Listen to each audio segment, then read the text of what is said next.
Congressman. Okay, no cigar. All right, no cigar. Okay. Oh yeah. Oh, man. Come on, Benny. You know I like my cigars. You know I like my cigars. Gosh, Benny, it's good to be with you. All right. Talk to me about what you are smoking, sir. You are bringing the heat. It's a Donald. beautiful Ashen Cabinet. It's a good Ashen cigar. It's mild, Connecticut wrapper. Hey, the company's owned by a great group, the Levin family out of Pennsylvania. But I enjoy my cigars. Hey, but let me say this to you, Benny. You just did a great job talking about the border wall. Now the Bidens, when Trump was building the wall, Trump or Biden would say, we're worried about the prairie chicken and the woodpecker and the local toad that lives along the southern border. Now we're going to waive all that. So prairie chickens, toads, woodpeckers, they're not out to protect you anymore because now they realize we need a wall. Donald Trump has been right all along about the southern border and building that wall. You were in front of it. I was in front of it. It's effective, brother. It truly is. So you are effectively nominating Donald Trump for Speaker of the House. Talk me through it. Damn straight I am, and it's going to happen on Tuesday when I get back up there. Listen, I was shocked, quite honestly, that Kevin McCarthy that he quit. He did. He 6:45 Tuesday evening, we had a conference meeting up there, and Kevin McCarthy said he's not seeking the office. And tell you, the air left the room. I immediately thought, well, I know what we do. We nominate the greatest leader in my lifetime, Donald J. Trump. And it's starting to build some momentum. I'm getting some other members that saying they love the idea of Donald J. Trump.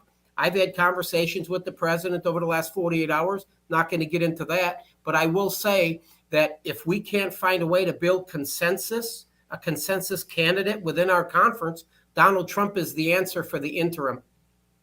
So you got, Congressman, you and I, we've been doing this show for a while. You've always been a fantastic guest. Please do us the favor. Do this audience a favor. This audience loves you so much. You gotta let us in on some of your phone call conversation with Trump. You got to tell us something. Give us something. What does Trump say about this? Well, listen, you've seen him. The media have asked him while they're coming up there and trying to destroy him up there in New York with this bull malarkey civil trial. People have asked him about would he take the job. Donald Trump has made it very, very clear. He loves this country. He's put himself out there. He became the president of the United States. He's now putting himself in harm's way with all the criticism. 4 indictments in 5 months, 90 felonies. He loves this country. He's putting himself out in front of America to say, let me help make America great again. I'm thinking, let's help Donald Trump make Congress great again. Would you actually get support of like the moderate Republicans, like squishy Republicans who, don't like Trump?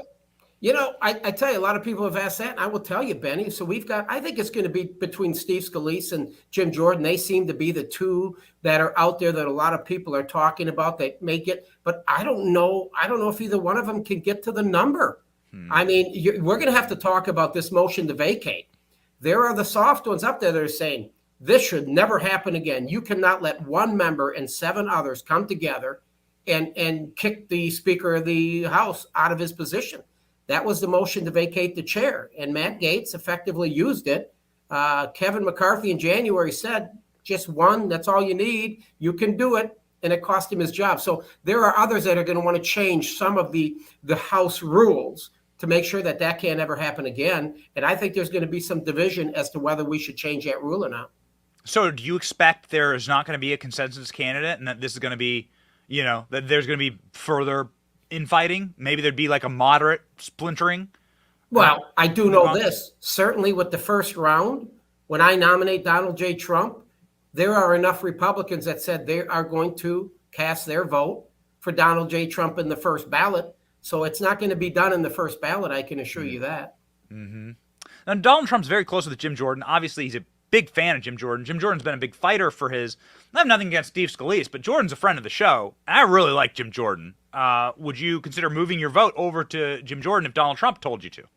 Listen, I like both these guys. This isn't personal for me. Yeah. I serve on Jim Jordan selected me to be one of the guys on the on judiciary. It's an honor. He's great. I think he's brilliant. I think he's conservative. It's nothing personal against Jim Jordan. It's nothing personal against Steve Scalise. or anybody else that would want to put their name in the hat. Kevin Hearn's name's been mentioned. But I just think the right guy for the job right now to bring our conference together is Donald J. Trump. He can do it in the interim, right? He doesn't, when he takes office as speaker, right? He's not going to ask anybody for anything. He doesn't need anything. He just wants to try to say, let's make Congress, let's let the American people know that Congress can work efficiently, effectively. Let's pass these appropriations bills.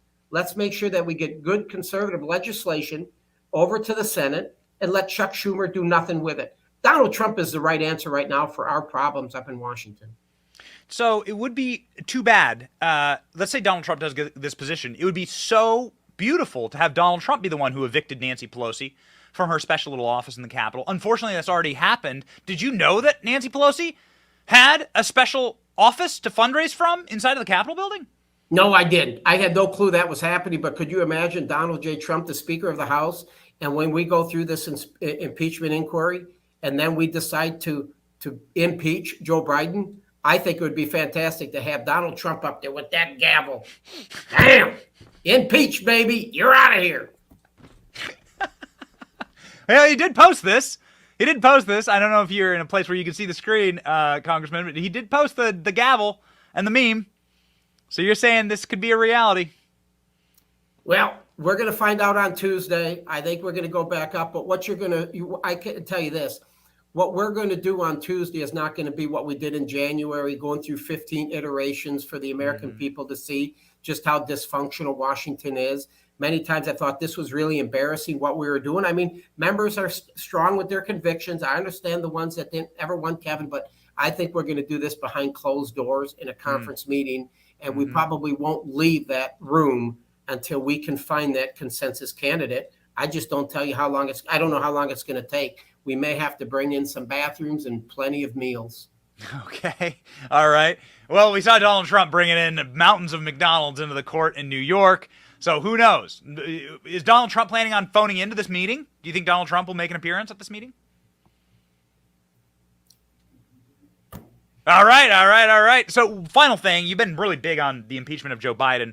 One of the criticisms, and water under the bridge, McCarthy said he's not going to run again. One of the criticisms was, where the hell is the Hunter Biden subpoena? They brought in Trump's kids day and night. There wasn't a single day that went by where Don Jr. didn't have to sit for 9 hours with Adam Schiff grilling him and Eric Swalwell getting fanged under the table. But the Trump kids getting dragged in, getting roasted, all these traps set for them, right? To try and put them in prison. Yet Hunter Biden hadn't gotten a subpoena. What the hell's that about? Yeah. Well, let's get it right. It's not Fang Fang. It's Yum Yum. That's the new name. It's Yum Yum.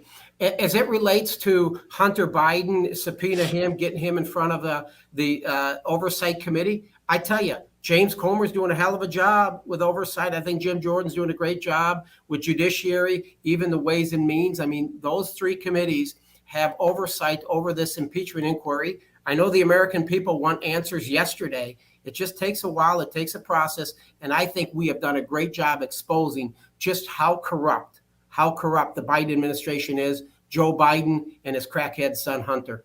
Yes. The original woodpecker that Joe Biden has protected is Hunter Biden. So because this is breaking news, final, and I assume you're in Texas right now. You're not in a border district, but of course these effects are bleed directly into your district. Your thoughts on the Biden news this morning, just your takeaway thoughts on the Biden news this morning, building the wall. Well, I think some of the smart ones up there are a few smart Democrats in the administration that have probably said, if we continue down this policy with this open borders and no wall and people dying from fentanyl and the sex trafficking, the human trafficking, I mean, it's all over the news. The conservative outlets are covering it. They're thinking, if we don't do something, I mean, we're losing the American people. We have moved so far left with boys being in girls' bathrooms, inflation, fuel.